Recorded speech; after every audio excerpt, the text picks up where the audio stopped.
Buenas noches a todos. Quiero agradecer a Dios, a Jesús, a los guías, mentores y protectores de esta casa, a nuestros ángeles de guardia y a todos ustedes por estar acá esta noche, por darse esa oportunidad de estudiar y aprender juntos. Esta charla me movilizó mucho. Cuando llegó la invitación, ¿no?, para la FESBA, porque Espiritismo y Mujer es el tema de las jornadas marplatenses de este año. Y dentro de lo que ellos llaman de eje de la jornada, piden a cada uno que prepare alguna cosa referente a este eje con un título.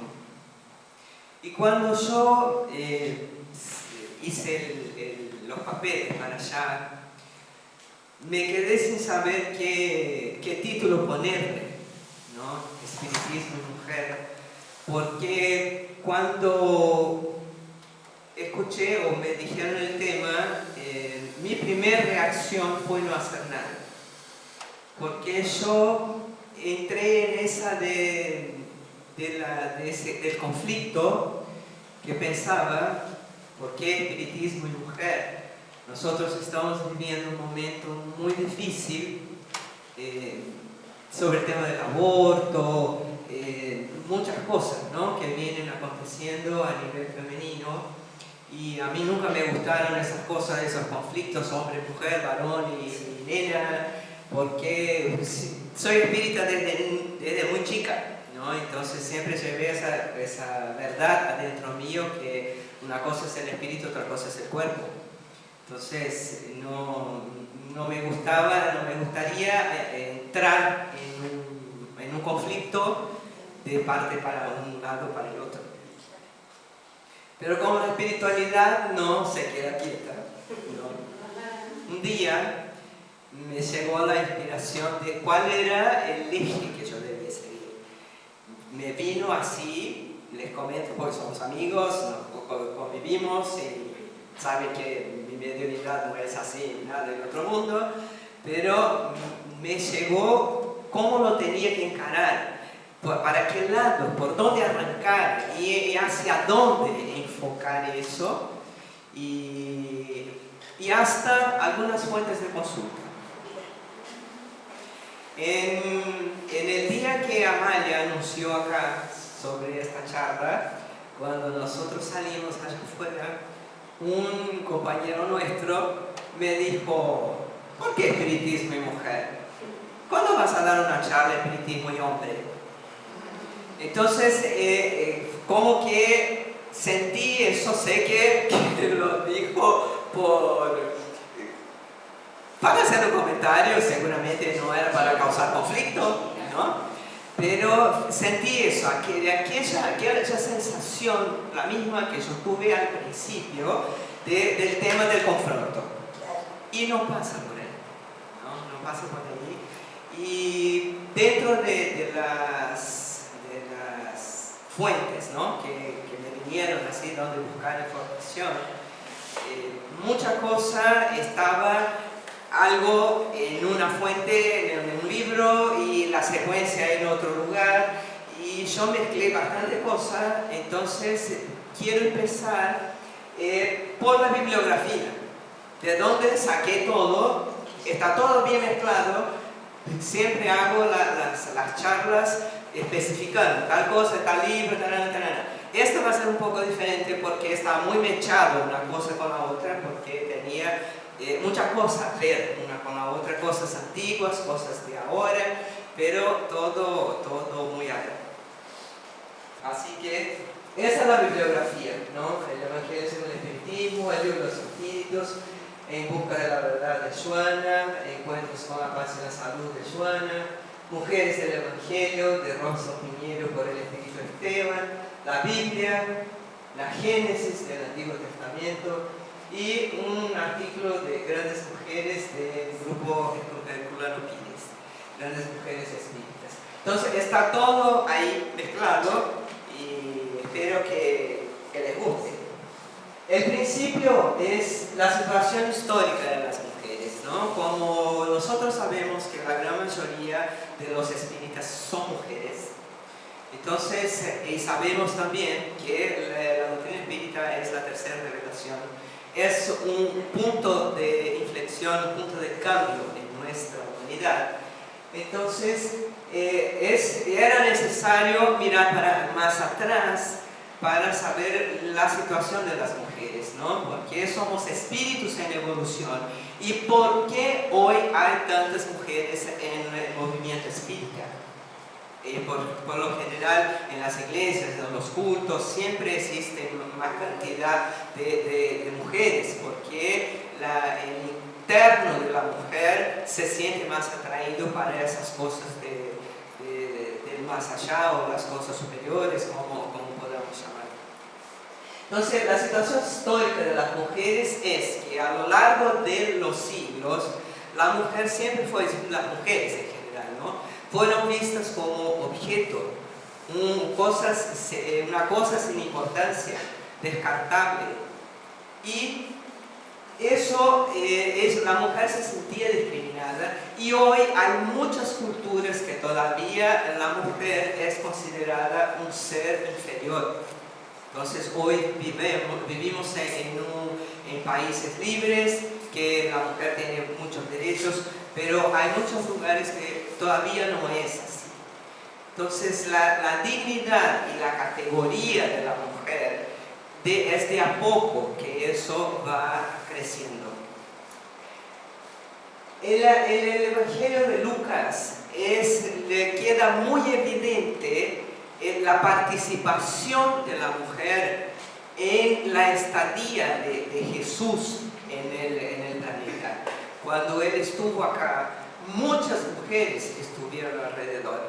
Y uno de los contrastes más grandes que vamos a encontrar es todo lo que Lucas cuenta, el trato que Jesús daba a las mujeres y el trato que ellas recibían en la sociedad donde vivían. Jesús encarnó allá en una región oriental que no era diferente, que la mujer también sufría la discriminación. Sin embargo, él las hizo sentirse hijas de Dios, tan dignas del reino del cielo como los varones. Esa parte del judaísmo y de las mujeres, la mujer no tenía ninguna participación en la sociedad, tenía que salir descubierta por la calle, y hay una citación que es muy interesante, que es: la mujer no tenía ni rostro ni cuerpo, porque estaba toda cubierta. Además de no poder participar de nada, nadie la podía ver tampoco. Y el trato que Jesús fue dando a las mujeres fue haciendo con que mucha gente cambiara. Y esta forma, las mujeres tenían como forma de agradecimiento a Jesús seguirlo y servirlo con sus bienes. Porque había mujeres de situación buena. Juana de Cusa, por ejemplo, fue una de ellas, nuestra querida Consuelo de Ángeles, ¿no? Fue una de las mujeres que ayudó mucho a Jesús en su peregrinación. Jesús valorizó a las mujeres como nadie había hecho antes. Él vino a marcar un antes y un después en la historia de la humanidad. Y las primeras que sintieron esa diferencia fueron las mujeres, las que convivieron con él. Él no aceptaba, rechazaba cualquier tipo de preconcepto, de discriminación, de ley que esclavizara a las mujeres, que las dejara en una posición de inferioridad. Jesús fundó una comunidad donde hombres y mujeres viajaban y vivían juntos. Porque los que los seguían, se iban. Donde él iba, ellos iban también. Que para la época eso era un absurdo. Que las mujeres anduvieran así, sobre todo con hombres desconocidos. Él hacía cuestión de que las mujeres tuvieran el mismo trato, los mismos derechos, la misma dignidad que los hombres tenían. Entonces, la cosa empezó a cambiar ahí, con él. Muchas veces uno dice, ¿no?, que Jesús vino a implantar el reino del amor y no imaginamos la solidaridad, la caridad, la fraternidad con el que tiene más necesidad, con el que está enfermo y eso, pero llevar a ese punto, ¿no?, de la diferencia entre hombres y mujeres, no, es muy raro que uno lo haga, pero la cosa empezó desde ahí. Sabemos, lógico, que estas mujeres estaban encarnadas como mujeres en un lugar donde sufrían tanta discriminación, es porque también habrán sido hombres que también hicieron alguna cosa, pero estaban ahí para sostener esta nueva energía que Jesús venía a implantar en el planeta. La ley de Moisés decía: los hijos pertenecen a los padres y la esposa es esclava del esposo. Jesús decía: el espíritu pertenece a Dios y el hijo debe abandonar padre y madre antes de infringir los mandamientos de Dios. La esposa es igual al esposo y no existen esclavos en la familia de Dios. Entonces, eso era un choque total con la sociedad, con las costumbres, con el modus de vida de aquel momento. Entonces, todos los conflictos, ¿no?, porque él vino a deshacer estructuras, a realmente hacer un cambio profundo que muchas veces uno piensa que es solamente a ese nivel espiritual, que es a nivel de alma. No, era a nivel del día a día, porque es en el día a día que nosotros vamos construyendo, que nosotros vamos haciendo, ¿no?, esa trayectoria hacia la eternidad. Y si no cambiamos las pequeñas cosas de nuestra vida del día a día, nunca vamos a poder hacer grandes cambios.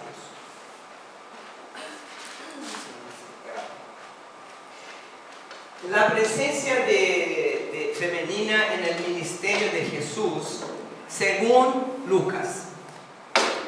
El Evangelio de Lucas es el más extenso, habla de María, la madre de Jesús, Isabel, la madre de Juan el Bautista, Ana, la profetisa, la viuda de Naín, la pecadora en la casa de Simón, Marta y María, hermanas de Lázaro, María de Magdala, la mujer samaritana, la suegra de Pedro, la mujer hemorrágica, la mujer encorvada, Juana, la mujer de Cusa, Salomé, madre de Jaime y Jesús y Juan, apóstoles de Jesús y esposa de Zebedeo, Verónica, la que limpia el rostro de Jesús, Débora y Fatmé, las más jóvenes, y Susana, que nada de especial se dice de ella, solo que servía a Jesús. Algunas de estas mujeres fueron curadas, otras liberadas de demonios, y otras se hicieron seguidoras de Jesús junto con los 12 apóstoles. Así que esta es la más grande referencia de las mujeres en los evangelios. Las iglesias evangélicas tienen lo que se llama verdad práctica. O sea, es una verdad que acontece tantas veces, lo ven tantas veces que lo toman como verdad. Es algo que funciona en la práctica, entonces lo toman como un concepto, ¿no? La mujer siempre tuvo un papel muy importante en la expansión del reino de Dios. Es lo que nosotros estamos hablando al principio, ¿no? En las iglesias, en los lugares de estudio profundo, estudio interno, siempre vamos a encontrar mucho más mujeres que hombres. Entonces, la mujer, el papel grande que tiene en la expansión del reino de Dios. Entonces, sí existe fe, ¿no? En el corazón, por ahí, de nuestros hijos, de nuestros maridos, de hermanos, padres. Muchas veces es porque se sientan a escucharnos, ¿no? La mujer lleva eso mucho más internalizado que el hombre. La Génesis del Antiguo Testamento dice que Jesús es de la descendencia de la mujer y vino a rescatarse. En el Antiguo Testamento decía eso. Puede que sea una referencia a la forma, ¿no? Como Jesús nació de una virgen, esa descendencia de la mujer. Como puede ser también porque Jesús viene de la descendencia de David y María, su madre, es que era de este linaje. También ahí puede que estén haciendo una referencia a eso también. Lucas, Jesús salvó a las mujeres y dignificó su condición social. Entonces era eso, ¿no? Que él trabajaba en contra del tema ese de la esclavitud, de la discriminación, de la falta de dignidad y de que las mujeres no tuvieran un lugar como siendo hijas de Dios y dignas del reino de los cielos, tal cual como los varones. Bueno, entonces acá vamos a ver un poco de la secuencia de los hechos, cómo pasó todo, cómo llegamos a ese punto de que un día vino Jesús a este planeta. La humanidad nunca estuvo desamparada. En todas las épocas siempre hubo alguien que trajo un mensaje, una información para mentes preparadas para captar. Siempre que hay un principio nuevo para ser implantado en nuestro planeta, primero encarnan ciertos seres que cuando esta verdad aparece, la mente ya está preparada para captarla y difundirla. Acá pasó lo mismo. Muchos habían encarnado antes que Jesús para que Él llegara y encontrara la resonancia de lo que Él venía a traer. Pero Él venía a implantar un nuevo reino. Y para que un nuevo reino exista, necesita una ley directora y un gobernador. Entonces, la ley directora de Jesús fueron las bienaventuranzas. En otras palabras, fue su plataforma política. Las bienaventuranzas. Él, como gobernador del reino del amor, trajo para nosotros las bienaventuranzas. A nivel espiritual, lo que estaba aconteciendo. A nivel terrenal, bajo la influencia de los espíritus también, Roma fue conducida al palco político del mundo en aquel momento y hubo un periodo que se llamó la Pax Romana, que la enciclopedia británica dice que fue del año 27 a.C. hasta el año 180 después de Cristo. Durante ese periodo hubo una época de tranquilidad interna en el imperio, seguridad externa. Fue la época de más desarrollo social y económico y de expansión territorial. Así que todo el planeta estaba preparado en un nivel vibratorio elevado para que este ser llegara hasta acá.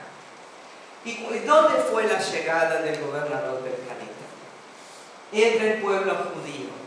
Porque a pesar de sus costumbres sociales, era el único grupo que tenía desarrollado el concepto de un Dios único para conseguir implantar esta idea del Padre Creador. Entonces se formó toda esta conjunción de factores que propiciaron que Jesús llegara acá y pudiera realmente transmitir el mensaje que él traía. Jesús venía de la línea de David. David encarnó 1040 años antes de Jesús. Fueron 14 generaciones que él tuvo que pasar hasta llegar, que esa energía llegara acá. Y Jesús llevó 400 años de donde él estaba hasta acá, bajando su frecuencia vibratoria, disminuyendo su poder de luz para lograr entrar en la naturaleza humana. Entonces, era grande la cosa, ¿no?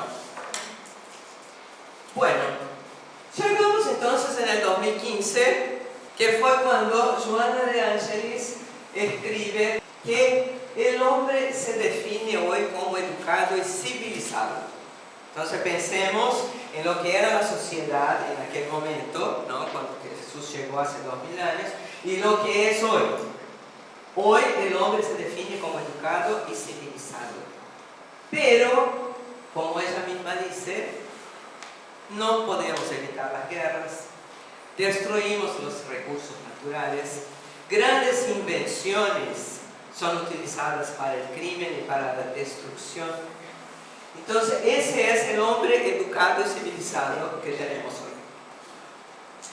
Carl Jung habla del objetivo psicológico de la existencia humana, que es encontrar su totalidad, o sea, sentirse pleno. Pero nosotros tenemos una estructura bipolar, o sea, hay momentos que pensamos de una manera, hay momentos que pensamos de otra. Y esa bipolaridad son los arquetipos ánima y ánimos. El ánima es todo lo que es nuestro interior y el ánimos es todo lo que es afuera. Entonces son las polaridades, inconsciente y consciente, abierto, cerrado, todo. Nosotros vivimos en una realidad dual. Todo tiene el otro lado. La conciencia y la inconsciencia, el sentimiento y la razón. Esta es nuestra realidad en este momento. La dualidad es lo que vigora en nuestra vida, pero nuestro objetivo es encontrar esta totalidad, ese sentido de unificación interna.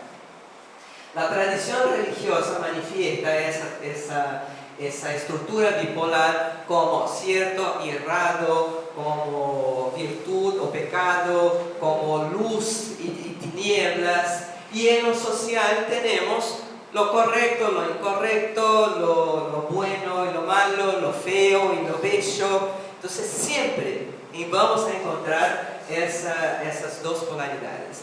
Y nosotros estamos armando nuestro desarrollo emocional y espiritual encima de esta realidad dual. Que un día pensamos una cosa, mañana pensamos otra. Entonces me llevo re bien con Amalia, pero hoy llegué, Amalia no me saludó y ya yo me retraigo, ¿no? Entonces esa cosa que no tenemos todavía estabilidad, que sería un estado de neutralidad para enfrentar todas las situaciones de la vida. ¿Por qué? Porque tenemos esa estructura bipolar, ánima y ánimos. Que eso también colabora para nuestro desarrollo espiritual. No lo tomemos solamente como el desarrollo emocional. Lo espiritual también es principalmente lo espiritual, porque lo que pasa a nivel psicológico y emocional es lo que queda registrado en nuestro ser eterno y es lo que llevamos para las otras existencias, para ampliar o para trabajar. Bueno, antes de eso tengo algo acá. Jesús conocía las dos polaridades del ser humano. Dar con la mano derecha sin que lo sepa la izquierda. Entonces él, dentro de todo lo que nos dijo, él también dijo eso. Él se refirió a esa bipolaridad que nosotros tenemos. Entonces hacer algo sin ninguna otra intención. Realmente ser esa estructura firme. ¿Qué es eso? Y es eso. Entonces, desde allá ya empezamos a escuchar sobre eso. Que una mano no sepa lo que la otra hace. Y Joana dice también ahí en sus comentarios que nosotros vivimos con una mano haciendo una cosa y otra mano haciendo otra. Entonces, no logramos trascender lo que es esta bipolaridad. Bueno, la estructura del hombre. Tenemos el self, que es el arquetipo básico. ¿Qué es? Alma, espíritu, principio inteligente, que es lo que sobrevive, que es lo que pasa a las otras dimensiones y que es el producto de todas nuestras experiencias evolutivas.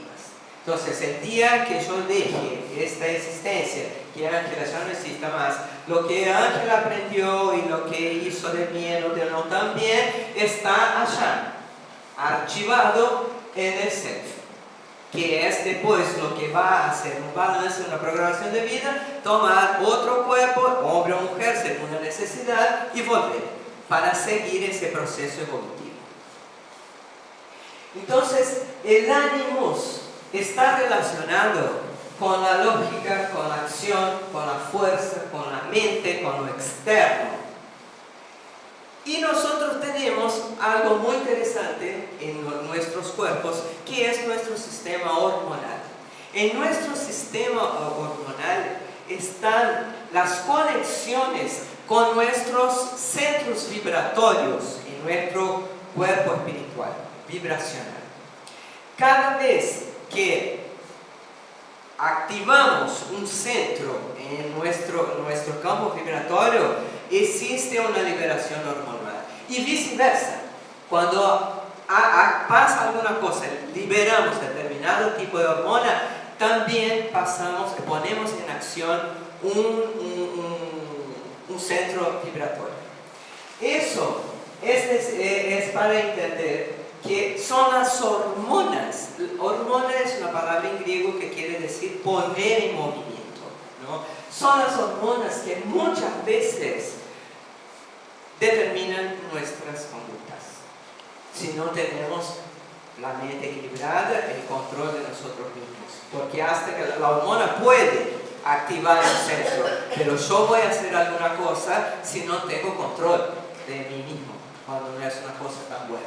Entonces, en el ánimos, el aspecto ánimos, trae ese aspecto del dominio y del poder. Que en un ser, o en una sociedad, o en una civilización menos evolucionada, eso deriva en un machismo arbitrario. Entonces, las hormonas masculinas que están relacionadas con la lógica, la acción, la fuerza, la mente, hacen con que el hombre sienta ese mayor vigor, imponga sus ideas, sus prioridades, lo que cree más importante. En la mujer el proceso es el mismo, la dinámica, pero las hormonas femeninas trabajan todo lo que es interno, que es lo maternal, la donación, los sentimientos de nobleza, la docilidad, y destacan sabiduría, la altura espiritual más allá del intelecto. Entonces la fe, ahí está porque las iglesias están llenas de mujeres y no de hombres. Porque nuestras hormonas, la progesterona y el estrógeno, ellas desarrollan en nosotros los centros de renuncia, entrega y donación. Una mujer embarazada está inundada de esas tres características, de esos tres atributos, porque es el momento donde existe más liberación de hormonas en el cuerpo femenino y ella entonces tiene esa entrega para recibir a otro ser a través de su cuerpo. Es hormonal. No vamos a pedir jamás que un hombre geste a un bebé, porque no puede. No es que no quiere, no puede, no está preparado biológicamente, ni hormonalmente, ni físicamente para eso. Pero la falta de conocimiento de todo todo eso es lo que causa las diferencias en las sociedades. Porque muchas veces hombres piensan que las mujeres piensan igual y mujeres piensan que los hombres piensan igual que ellas. Y no es así. Y no es así. La diferencia está. Pero nuestra poca evolución espiritual todavía no nos deja percibir y vivenciar esas diferencias. Entonces, hoy a la mujer que quiere que el hombre lave los platos, cuide el bebé, le cambie el pañal y le ponga la mamadera de la misma manera que ella lo hace. Puede hasta hacerlo, por amor, por buena voluntad, pero no está preparado para eso. Él está preparado para salir a pelear si alguien le dice algo contra el hijo, o a correr para llevarlo al médico, pero hay cosas que son inherentes a las hormonas de cada uno. Entonces buscar esta igualdad todavía es muy temprano, no estamos preparados emocionalmente para eso. Entonces, de la misma manera que el exceso de todas aquellas características del hombre puede llevar a un machismo arbitrario, el exceso, o bien entendidas estos atributos de la mujer, lleva a un feminismo saludable, porque la mujer colabora con la justicia y con el bienestar y con la armonía de la sociedad, con todos esos atributos. Por eso fue quien mejor recibió el mensaje de Jesús fueron las mujeres, porque Él venía a traer la ley del amor, porque Él venía a implantar la energía del ánima en el planeta, que hasta entonces útil y necesaria estaba la del ánimos, porque hay una etapa donde es necesario, ¿no? La lucha, el buscar, el construir, el cambiar, las acciones externas, concretas. Hay un momento que es necesario, pero hay otro momento que toda esa energía tiene que recoger para el interior. Y la secuencia es esta misma, ¿no? Primero es todo el trabajo externo y después es el trabajo interno. Lo que pasa es que no tenemos esta comprensión lógica todavía y por eso vivimos en ese conflicto permanente hombres y mujeres. Bueno, tengo acá una definición de machismo que es una característica del arquetipo animus. Es una herencia multimilenaria presente en el inconsciente colectivo. ¿De dónde viene? Se remonta a la tradición mosaica de la creación, cuando presenta la imagen antropomórfica del Creador, el Padre, después Adán y la costilla para producir la mujer, declarando entonces posteriormente las religiones que las mujeres no tenían alma. Como salieron de la costilla del hombre, entonces no tenían alma. Y por el hecho de que no tuvieran alma, entonces fue todo eso que fue construido encima del trato que la mujer recibía. El feminismo es el arquetipo ánima. La ley de libertad de pensamiento, de palabra, de acción, ha sido concedida al ser humano. No es que fue concedida al hombre o a la mujer, fue al ser humano. Muchas mujeres abrieron camino para el respeto al que son acreedoras todas las mujeres, encontrando mayor resonancia a partir del desarrollo cultural del siglo pasado a través del movimiento denominado feminismo, cuando surgió la bandera de los derechos de la mujer. Entonces fue necesario plasmar en esa dimensión una reacción para que hubiera del otro lado también la atención de que acá algo pasa y que es hora de un cambio. El libro de los espíritus está la pregunta, ¿no? ¿El hombre y la mujer son iguales ante Dios y tienen los mismos derechos? No nos olvidemos que Kardec era católico, como todo el mundo en el momento era católico, ¿no? Y los espíritus responden: ¿acaso Dios no otorgó a ambos la comprensión del bien y del mal y la facultad de progresar? Entonces eso es independiente de nuestra condición sexual. Estamos acá para aprender y progresar y sabemos muy bien qué es bien y qué es mal, ¿no? Por ahí en una sociedad hay cosas que son más permisivas, otras que no, pero en lo general hay cosas que en cualquier parte del mundo sabemos que no está bien. Bueno, acá viene otra cosa muy interesante. Las mujeres en la codificación. La codificación fue hecha por las mujeres, ¿no? Las grandes auxiliares de Kardec fueron mujeres. Primero las hermanas Fox, en 1847, donde empezó todo, que extrañas manifestaciones perturbaron, eso es tal cual es un artículo, entonces lo leo para ustedes. Perturbaron una casa de Hydesville que impedían el reposo de la familia. Las hijas del matrimonio eran médiums y podían comunicarse a través de golpes con un espíritu. Mediante el uso del alfabeto en la telegrafía espiritual, los espíritus enviaron mensajes reveladores sobre los designios superiores de la humanidad. Ahí fue cuando las chicas empezaron a divulgar las cosas que el espíritu decía. La señora Plané-Messon. Kardec asiste por primera vez en su casa el fenómeno de las mesas que giraban, saltaban y corrían. Después vino Caroline y Jules Baudin, 16 y 14 años. Gracias al extraordinario trabajo mediúnico de esas dos jóvenes, el profesor Rivail entró en forma inusitada en contacto serio e instructivo con los espíritus.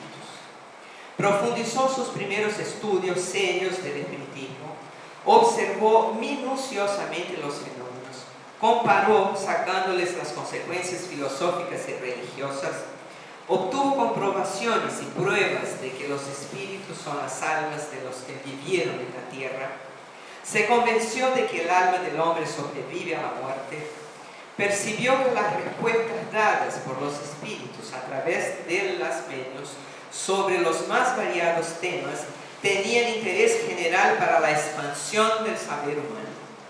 Por eso, si esas ideas fueran reunidas en un libro de forma ordenada, ganarían el formato de una doctrina inédita. De esta misma forma, conoció a su protector, el Espíritu de verdad. Muchos de nosotros sabemos que hay una tendencia a pensar que el Espíritu de verdad era Jesús, ¿no? Quien lo orientó, auxilió, facilitó el trabajo y lo protegió de la maldad de los antagonistas de las ideas espíritas. El libro de los espíritus fue casi todo escrito por intermedio de ellas y en presencia del numeroso público que asistía a las sesiones. Después, Ruth Céline Chaffet. Los espíritus recomendaron una revisación completa del libro y se hicieron entonces las adiciones y correcciones juzgadas necesarias. Esta parte esencial del trabajo fue hecha por la señorita Chaffet, notable sonámbula, disponiéndose en los días y horarios marcados por los espíritus. Aline Carlotti, medium de psicografía y psicofonía, fue la intermediaria para que el espíritu de verdad confirmara al profesor Rivail que tenía una misión importante a realizar con su trabajo de codificación de la enseñanza de los espíritus. Recibió este mensaje del espíritu de verdad para Kardec. Confirmo lo que te fue dicho respecto a tu misión, pero recomiéndote mucha discreción si quieres salirte bien. No te olvides que puedes triunfar como puedes fallar. Nunca pues hables de tu misión. Sería la forma de hacerla malograr. Ella solamente puede justificarse por la obra realizada y tú todavía no hiciste nada. Si la cumples, los hombres sabrán reconocerlo tarde o temprano, visto que es por los frutos que se verifica la calidad del árbol. Nuestra asistencia no te faltará, pero será inútil si de tu lado no haces lo que sea necesario. Prevínate de que es ruda tu misión, porque se trata de avalar y transformar el mundo entero. De la misma manera que cuando Jesús vino a implantar la ley del amor, que avaló y transformó todo el mundo, tanto que Él divide la historia de la humanidad en antes de Él y después de Él, ¿no? Que hay un Antiguo Testamento y hay un Nuevo Testamento. Acá también la presencia, la llegada del espiritismo, del espíritu de verdad, también iba a avalar el mundo. Hermans Dufault impresionó al profesor Rivail porque a esa edad ya había psicografado una obra inédita y completa, contando una infinidad de detalles poco o nada conocidos de la vida de la heroína Juana de Arco. Se dispuso voluntariamente a ser la medium principal en las reuniones espíritas realizadas en la casa de Allan Kardec. La señora Marie Alexandrine Didelot Delanne, la mamá de Gabriel Delanne, desarrolló su mediunidad en el grupo que se reunía en la casa del profesor Rivail. Más tarde, con su marido, iniciaron reuniones en su propia casa y le transmitían a Kardec todas las manifestaciones, comunicaciones y revelaciones de los espíritus. En ese ambiente nació y creció Gabriel Delanne, uno de los grandes personajes del espiritismo. La señora Delanne desempeñó importante papel en la codificación cuanto en la formación de las nuevas generaciones de espíritas. Otras mujeres que participaron de la codificación: la señora Canut, medio sonambúlica y inconsciente; la señora Leclerc, medio psicógrafa; la señora Clement, medio de incorporación y psicografía; la señora Rocher, medio clarividente; y la participación especial de la señora Amélie Gabrielle de la Combe-Boudet-Rivail, la esposa de Kardec, que fue un pilar muy importante para él también. Leyes humanas para gobiernos humanos y leyes divinas para un reino divino. Era lo que había antes de la llegada de Jesús, leyes humanas para gobiernos humanos. En la medida que Jesús se fue acercando al planeta y que la situación fue siendo preparada a nivel físico, a nivel etérico, para que esta nueva energía llegara, los hombres descubrieron que no tenían ojos de ver y oídos de oír. Entonces era necesaria para entender, para captar, para asimilar el nuevo mensaje que Jesús traía, nuevas percepciones y nuevos sentidos. Y no era como se estaba acostumbrado a vivir para afuera, en lo material, en las conquistas, en el dominio, el crecimiento material. Ahora era necesario que fueran desarrollados otros atributos que eran inherentes a nuestra realidad íntima, psíquica, intuitiva y espiritual. Entonces fue donde empezó todo ese tema de las manifestaciones, ¿no? del mundo espiritual, muy tímidamente al principio y después la llegada en masa de los espíritus. El reino de Dios es el reino de nuestro interior, es nuestro contacto con nosotros mismos, ese reino de amor, el reino de los cielos, es lo que realmente vamos a llevar de acá. Muchas veces la persona llega a una cierta edad y ya tiene conquistada cierta condición material, su casa, su auto, puede pasar, y entra en un vacío inexplicable. ¿Es por qué? Porque ese no es el objetivo principal que nosotros tenemos acá. Es necesario, sí, ser responsables por la materia que tenemos, ¿no? A partir del momento que tenemos, como siempre digo, un cuerpo que necesita abrigo, alimento, higiene, descanso, placer, es necesario prestar atención en eso porque es nuestro vehículo de manifestación en esa dimensión. Pero no es hacer de eso la prioridad. Este momento de hacer crecer el reino de Dios, el reino del amor dentro adentro de nosotros, es incluir al otro, es realmente conocernos en el sentido de saber qué es lo que necesitamos transformar, renovar, agregar o retirar de nuestro ser, para que la sumatoria de todo lo que hicimos durante esa encarnación, que va junto con nuestro self, con nuestro espíritu, sea algo positivo, para que en una próxima encarnación ya empecemos con una base más sólida, con una base más concreta y más verdadera.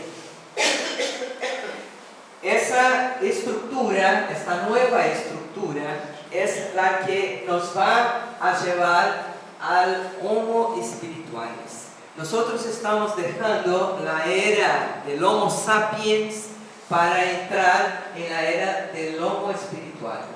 La energía del ánima implantada en el planeta, la energía de nuestro interior, es lo que tiene que figurar, es lo que somos internamente y no afuera, es lo que va a preservar.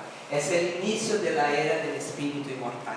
O sea, esta completa convicción que nosotros tuvimos un antes y vamos a tener un después. No es como que vivir rodando montaña abajo sin saber qué va a ser, cuáles son las consecuencias de lo que nosotros hacemos, y sin tener esa plena convicción de que todo va a seguir.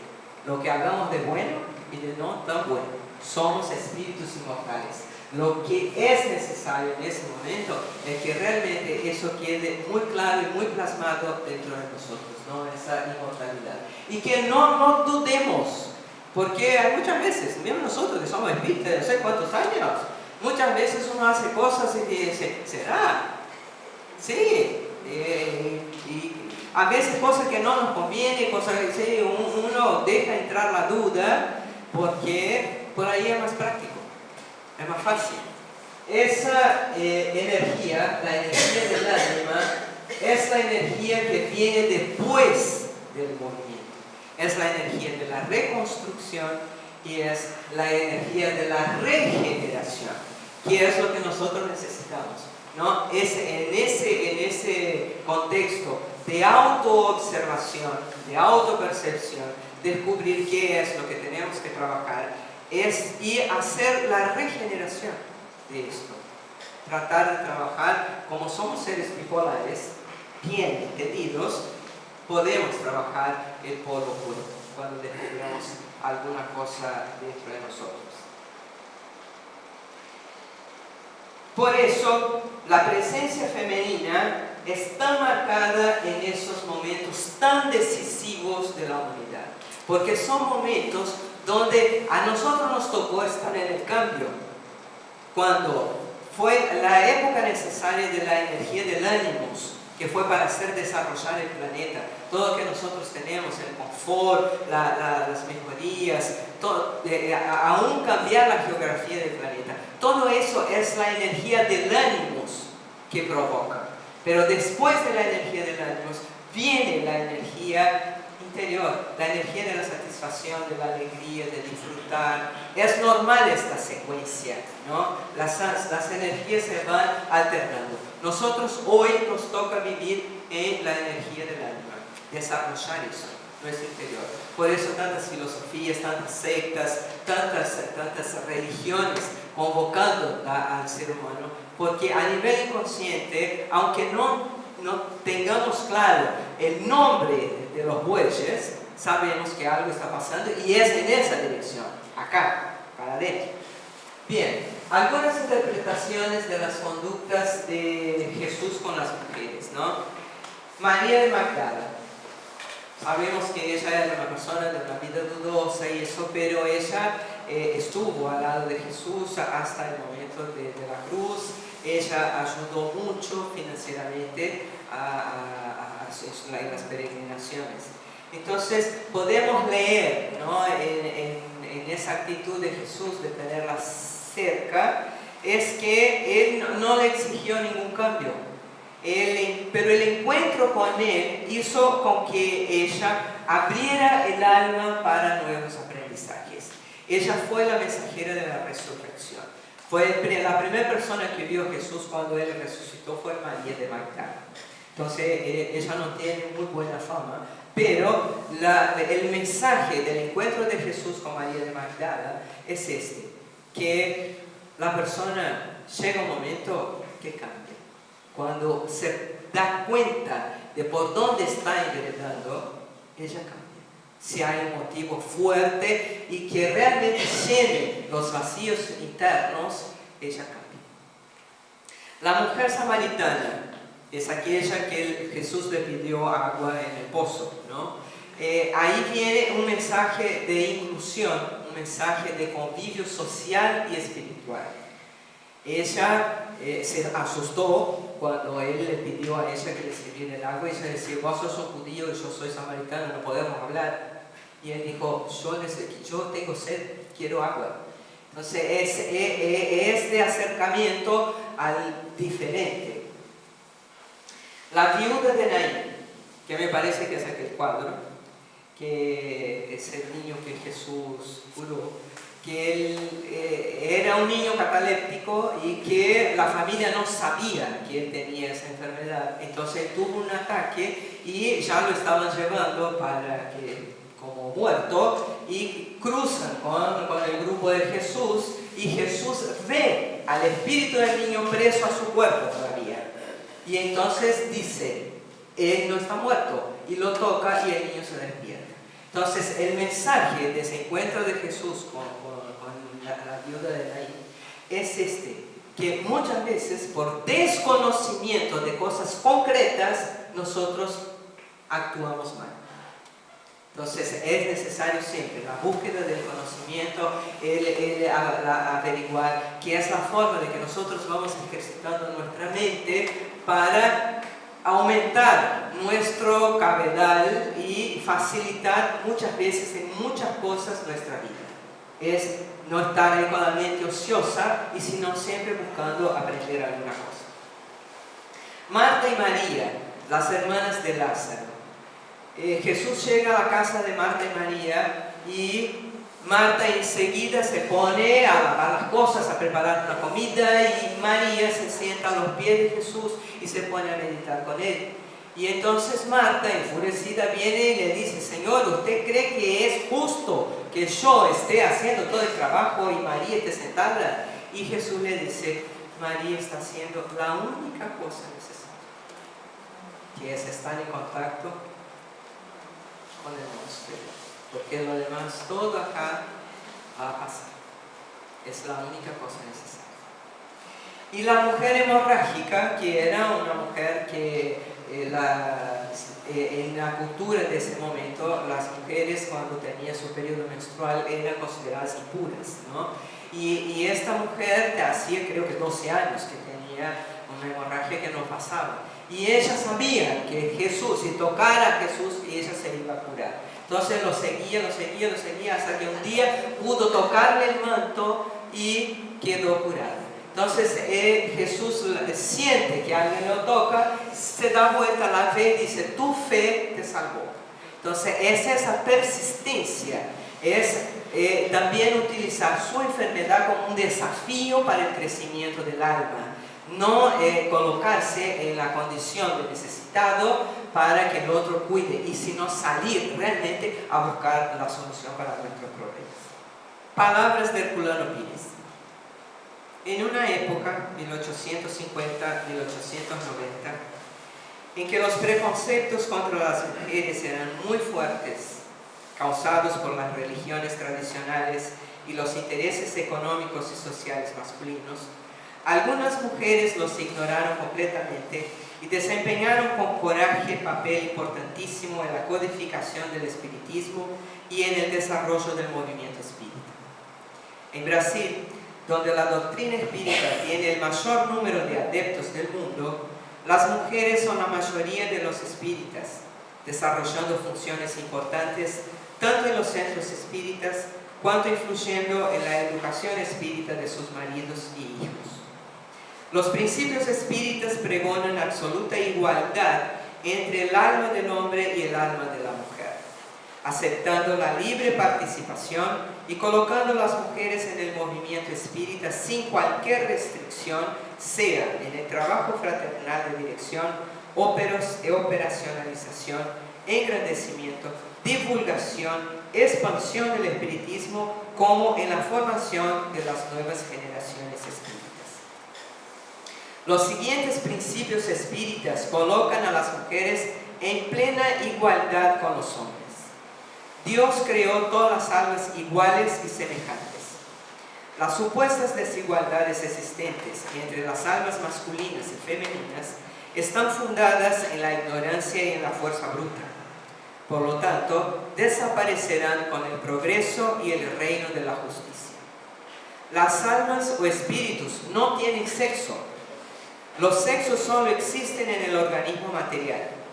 Son necesarios para la reproducción de los seres vivos.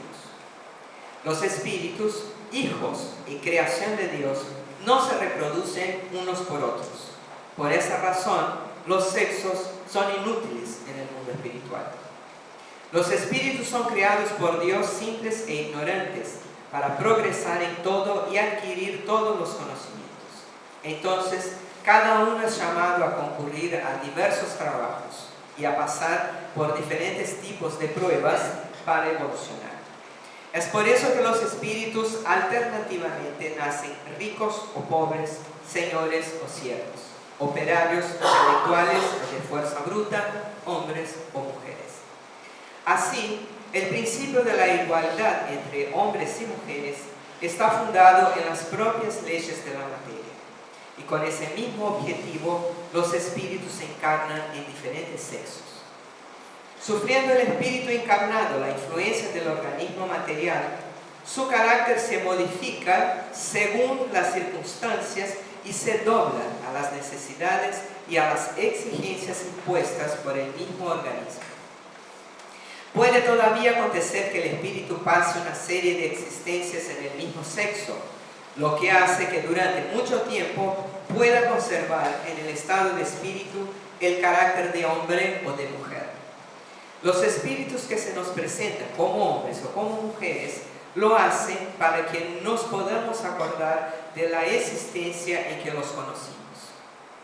De esta forma, no existe diferencia entre el hombre y la mujer, a no ser en el organismo material, que se aniquila con la muerte del cuerpo.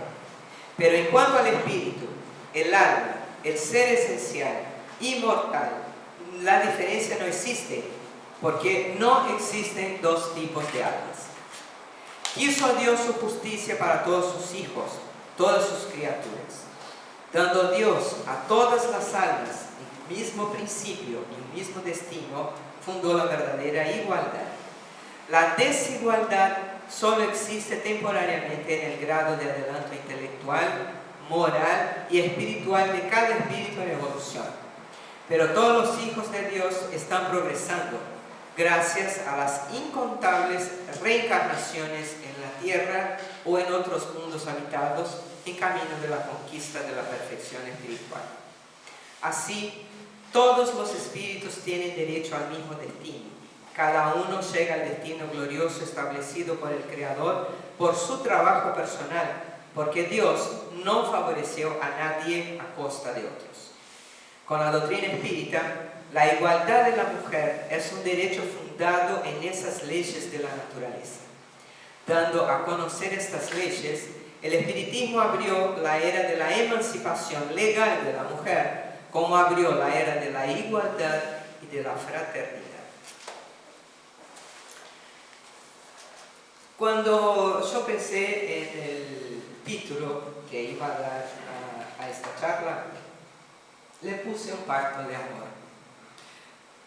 Un pacto de amor que puede ser de Jesús con la humanidad, de la humanidad con Jesús, de hombres con mujeres, de mujeres con hombres, de la mente con el corazón con la mente, de la razón con el amor, del amor con la razón, del consciente con el inconsciente o del inconsciente con el consciente. Podemos hacer ese pacto de amor en muchos niveles de nuestro ser, sin necesidad de conflictos, con esa grandeza de entender que el que está a nuestro lado, independiente de que esté en un cuerpo masculino o en un cuerpo femenino, es un hermano en evolución. Es un ser caminando hacia ese reino de amor, hacia ese reino del cielo. Hombres y mujeres no son iguales. Hombres y mujeres son equivalentes. Esa figura es la figura del Cristo misericordioso. También fue recibida por una monja y, según lo que ella cuenta, la hermana Faustina, ella recibió del mismo Jesús, que se le presentó de esta manera, porque él decía que ella tenía que contar al mundo que él ya no estaba más crucificado, que él ahora tenía esa figura. Y ella llevó esto al Vaticano para mostrar allá. Y entonces lo que le hicieron fue expulsarla del orden donde ella estaba. Y ella entonces pidió por favor que no hicieran eso, porque la iglesia era su vida. Y ellos entonces dijeron que ella iba a continuar en la iglesia, pero la mandaron a un convento donde a las perdidas para trabajar cultivando la tierra descalza, que nunca más en su vida iba a poner zapatos en los pies. Y ella aceptó. Esa imagen del Cristo misericordioso con un rayo azul, un rayo rosa, es la perfecta integración de nuestro self con el ánima y con el ánimos. Es el equilibrio de la energía masculina con la energía femenina. Este es el mensaje de esta nueva forma de que Jesús está presentando. Se presentó en la Iglesia Católica, pero hoy lo que quisieron esconder, nosotros vemos esa imagen en cualquier lugar que pasemos. Y esto es la síntesis de eso. Es el pacto de amor que nosotros hacemos con nosotros mismos, con ese lado que nosotros tenemos de fuerte, de vigoroso, de creador, de maltratador también, y ese otro lado amoroso, espiritual, intuitivo, cariñoso. Somos nosotros, somos Cristo. Tenemos los dos rayos, el ánima y el ánimos. Somos seres bipolares caminando hacia nuestra evolución. Muchas gracias a todos.